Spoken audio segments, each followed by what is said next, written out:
Goeiemôre en baie welkom vanoggend hier by ons laaste videodiens van die jaar. Ons sal weer in Januarie na die skole begin het met hierdie diens weer voortgaan, maar nou vir Desember het ons nie die video's nie. Ek wil jou uitnooi om die 5de Desember 6:00 die aand hier te wees in die kerkgebou. Dan gaan ons lekker Kerssaamdiens hou, lekker saam sing en kuier. So kom join ons gerus vir die 5de Desember met die Kerssaamdiens ook. En dan wil ek net van my kant af vir jou sê, jy moet 'n heerlike vakansietyd hê. As jy vakansie het en gelukkig is, moet jy dit geniet en 'n geseënde Kersfees ook vir jou en 'n mooi nuwe jaar. Ons sien mekaar weer in Januarie. Maar kom ons begin met 'n gebed. Here Jesus, baie dankie vir die voorreg wat ons het om ook op so 'n manier by mekaar te kan wees. En dankie vir die wete dat U die Almagtige, die een aan wie al die mag behoort, dat U by elkeen van ons is. En al doen ons hierdie ding oor 'n afstand en sien ons mekaar nie, en as ons nie by mekaar nie, weet ons dat U by ons is. Daar waar ons kyk in die huis, U is daar. Daar waar ons hier is, U is hier. En dankie daarvoor, Here. Dankie dat U elke oomblik van elke dag by ons is. En Here, as ons vanoggend 'n bietjie daaroor gesels en 'n bietjie daaroor praat, wil U vir ons help om die intensiteit en die heerlikheid daarvan net weer en weer te besef en nie anders kan as om te leef voor U aangesig met vrymoedigheid, Here. Dankie dat ons U kan noem, Vader. Amen. Nou ons het laasweek 'n bietjie gepraat oor die met vrymoedigheid voor God leef. Jesus wat die volmaakte eenmalige offer vir ons gebring het, wat al ons sondes weggeneem het, al ons sondes het. Wanneer hy na ons kyk, sien hy sy kinders sonder sonde. Met ander woorde, ons harte is rein gemaak, het die teks gesê, ons gewete is skoon gemaak, en daarom moet ons met vrymoedigheid voor God gaan, en kan ons enige tyd voor sy aangesig verskyn, bewustelik, intentioneel, kan ons elke dag, enige tyd, voor God se teenwoordigheid verskyn en voor hom leef. Maar om so met vrymoedigheid voor God te leef, vra nogal uithou vermoë, vra nogal dissipline om dit daagliks te bly doen, want ons is so besig met ander goeders dat ons partykeer vergeet, partykeer aangaan met ons eie goed, partykeer besig raak. En ek wil vanoggend 'n bietjie hieroor gesels. Hoe hou ek dag vir dag aan om sonder moeg word uit te hou om te leef as kind van God, sonder om moeg te raak of uit te val. En nou die Hebreërsbrief, soos ons laasweek gesê het ook, is geskryf vir Christene wat moeg geraak het, wat besig geraak het, wat lui geraak het, om hulle aan te moedig om weer voluit te leef vir God, om hulle te bemoedig om weer met vrymoedigheid hierdie lewe van oorvloed wat God vir ons gee, te vat en te leef. So hierdie gedeelte in Romeine 12 wat ons wil, Hebreërs 12 wat ons wil lees, help ons 'n bietjie om 'n skuif te maak oor hoe ons moet dink oor ons daaglikse gewone lewe. Dis nou vir die van ons wat gekies het om volgelinge van Jesus te wees. Dis nie vir die van ons wat gekies het om te sê, ek kies die Here net om hemel toe te gaan nie. Hierdie is vir die wat gekies het om te sê, maar ek wil elke liewe dag met vrymoedigheid intentioneel voor God leef. Nee. Nou hierdie stukkie teks, hierdie 3 versies, gee vir ons redelike opsomming van hoe 'n disipel lyk, hoe 'n Jesus-volger se lewe moet lyk, en wat vir hom die moed moet gee om aan te hou en vas te byt.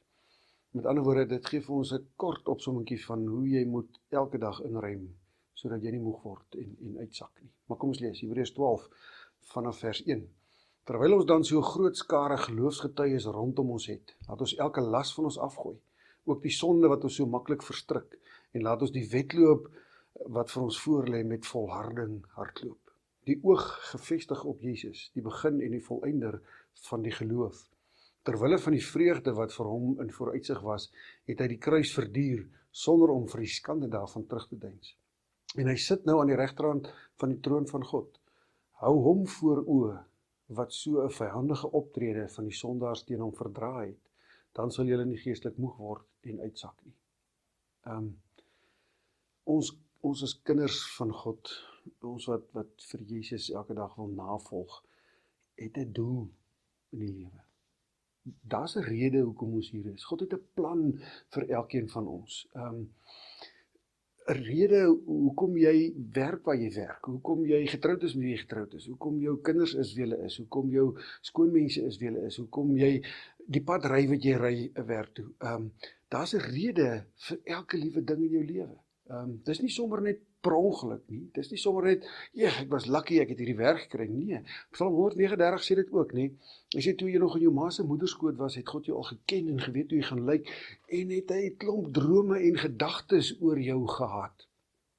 En van kleins af het hy hierdie hinkering in jou hart gemaak om te leef vir hom en om hierdie doel na te streef. Dis amper soos, jy weet wat die verskil tussen 'n toerist en 'n pelgrim. Nou, 'n toerist is 'n ou wat rondreis, die hele wêreld vol, of waar ook al, Suid-Afrika vol, van plek tot plek, en hy gaan net om die mooi en die lekker te geniet van die plekke waarna toe hy gaan, die plekke wat hy besoek, en daar neem hy foto's en selfies, en stuur vir almal om te wys waar hy lekker rondgereis het, maar hy gaan elke aand weer terug na daar waar hy begin het. Hulle leef net 'n toerist om die lekker van hierdie lewe te kan kry, maar hulle is nêrens op pad nie. Ons as kinders van God is nie toeriste nie, ons is pelgrims. Nou 'n pelgrim het 'n vaste bestemming waarheen hy op pad is. Hy reis ergens heen. So elke tree wat hy gee, elke besluit wat hy neem, bring hom nader aan hierdie bestemming van hom. Elke ervaring wat hy het op die reis, berei hom voor vir die einddoel.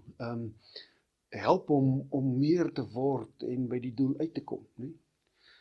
En die bestemming, die einddoel van jou en my as kind, is eenvoudig. God het hierdie gedagtes oor jou. Wat is dit? Die gedagtes oor jou is dat jy die beste jy sal wees. Met ander woorde, dat jy die mens sal wees wat God bedoel het toe hy jou gemaak het. Die Bybel sê dat ons moet soos Jesus wees, nie? Iemand wat soos hy geleef, iemand wat so lief het, iemand wat mense so hanteer. Dis die doel, dis waarheen ons as pelgrims op pad is. En aan die einde van elke dag keer ons nie terug na daar waar ons begin het nie. Nee, ons is op 'n ander plek. Daarom is dit nodig om aan die einde van elke dag vir jouself af te vra, het ek vandag getree of wat gegee nader aan die doel? Nader aan om te word dit wat God wil hê ek moet wees. Het ek gevorder? Want dis die vraag wat 'n pelgrim vir homself vra aan die einde van elke dag. En om dit te kan doen, om daagliks hiermee besig te wees en om 'n pelgrim te wees en nie 'n toerist nie, het ek 'n bietjie inspirasie nodig, 'n bietjie aanmoediging nodig, nie? En dan is dit so ongelooflik, ons teks wat sê, daar's 'n groot skaar geloofsgetuies rondom ons, wat ons aancheer om hierdie reisies te hardloop nie. Dis soos atlete in 'n Olimpiese spele. Ek bedoel, nie hierdie jaar sal niemand uittel nie, want daar was nie skare in die paviljoene nie. Maar die vorige is, dis duisende mense wat daar sit en kyk hoe die atleet sy beste gee en hom aanmoedig, en dan kry nou hierdie ouens wat hoogspring en paalspring, wat wil hê almal moet saam klap, en dan doen hulle dit om hom aan te moedig en om inspirasie te gee om sy beste te kan gee. Nou die skare wat vir jou en my in ons reis as gelowiges aanmoedig en aancheer, is die wat reeds die oorwinnaarskroon ontvang het. Dis die wat die stryd klaar gemaak het en die prys ontvang het. Hulle het einduit volgehou in die geloof en Jesus bly volg en bly glo, maak nie saak wat die omstandighede was nie. Dis hulle wat jou aanmoedig en aancheer en sê, kom aan, jy kan hierdie doen. Ja, weet julle, dit is eintlik amazing, nie? Jy kan na die meeste groot skole toe gaan, en na hulle eerste span rugby se tolkamer gaan kyk, nie. Dis nou, hier by Affies byvoorbeeld, is dit die enigste plek waar net die eerste span mag daar ingaan, niemand anders nie. En daar binne is daar foto's en name van die heroes van die verlede, wat springbok geword het, of wat goed gespeel het, en elke seun wat daar ingaan en sien, ek is sê maar nommer 6, en hier is al die ander ouens wat hier gespeel het. Dis die beste motivering wat hy kan kry om vandag op die veld sy beste te gee en sy beste te presteer, want hy wil nie daai ouens teleurstel nie, en hy wil die legacy laat voortleef nie.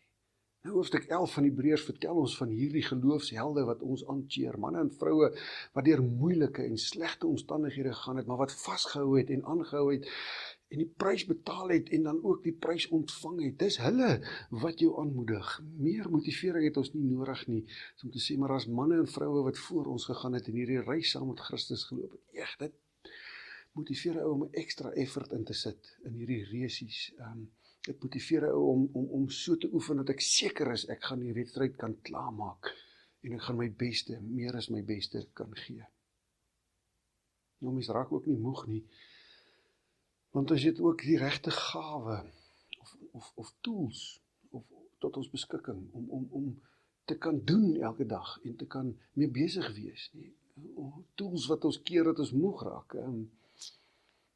Ons teks sê ons moet in volharding dit doen. Met ander woorde, ons moet standvastige deursettingsvermoë hê, sê ander vertalings.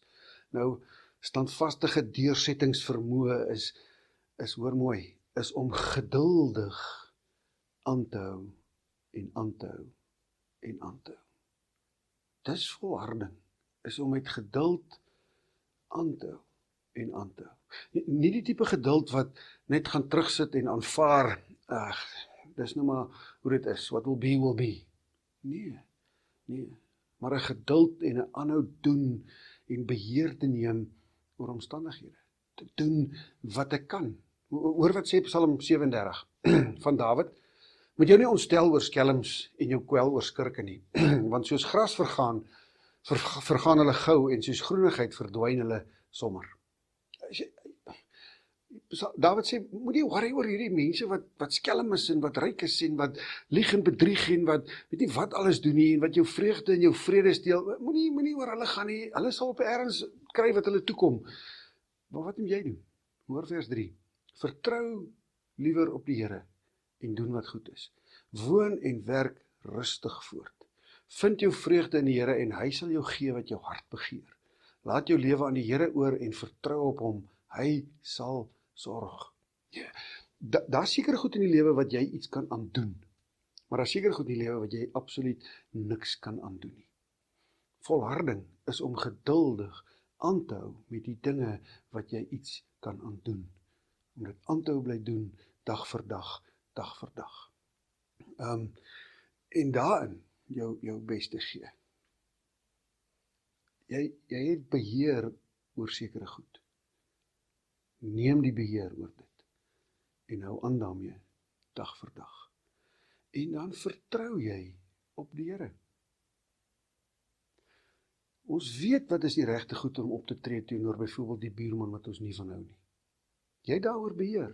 Jy kan kies om te sê ek gaan anders wees en ek gaan anders optree. Hou aan daarmee. Oefen dit in om die beheer van dit oor te neem. En vertrou op die Here en woon rustig en werk rustig voort.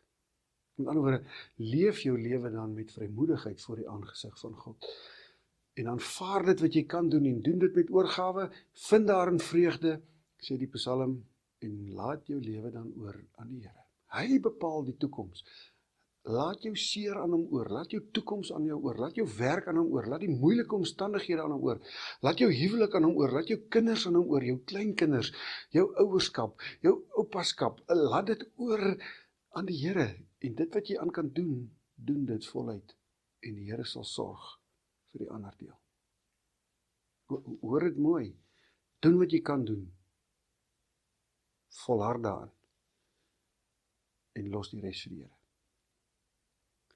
En dan wanneer ons as kinders van die Here praat oor vertrou op die Here, hy sal sorg, is dit nie hierdie romantiese idee van ek gaan nou ergens vlerkies groei en dan vlieg ek en fladder ek net so oor al my bekommernisse en ek sal nooit seer of siek word of moeilikheid kry of wat ook al nie, want Jesus sorg vir my. Nee.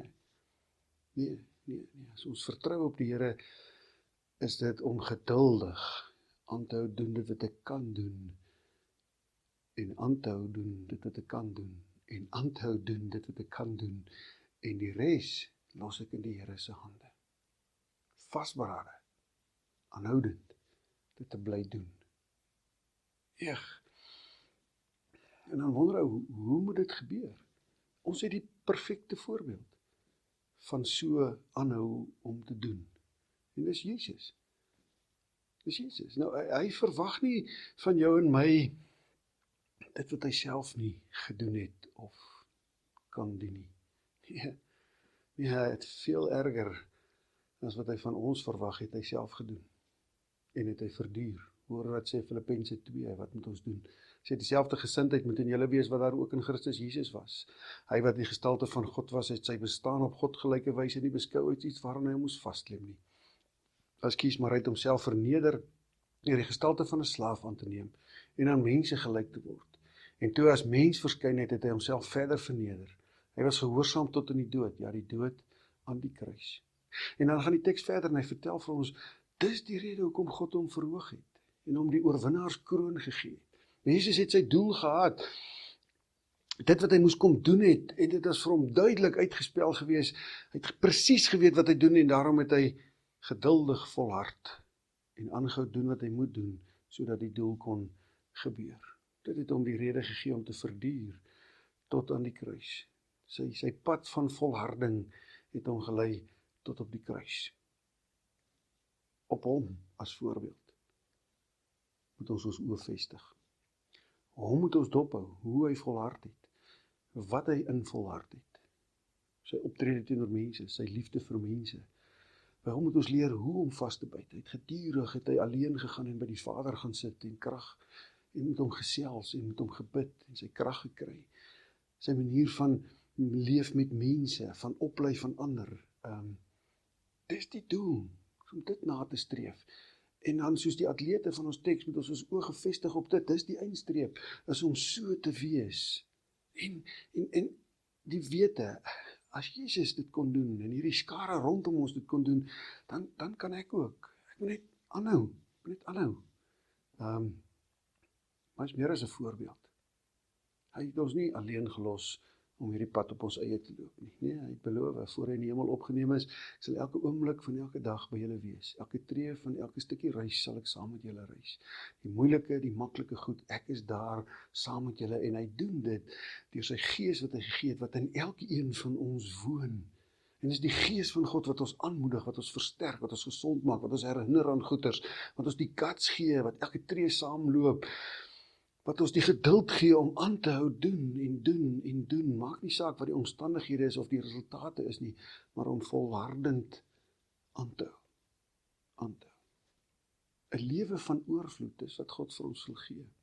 En dit wat ek vanoggend oor gepraat het, is die plan oor hoe jy dit kan kry en hoe dit lyk as dit geleef word nie. Om hierdie lewe van oorvloed in ontvangs te neem, is om so te leef soos ons gelees het in Hebreërs 12. Maar lees hierdie teks vir die volgende maand, elke dag weer en weer en weer.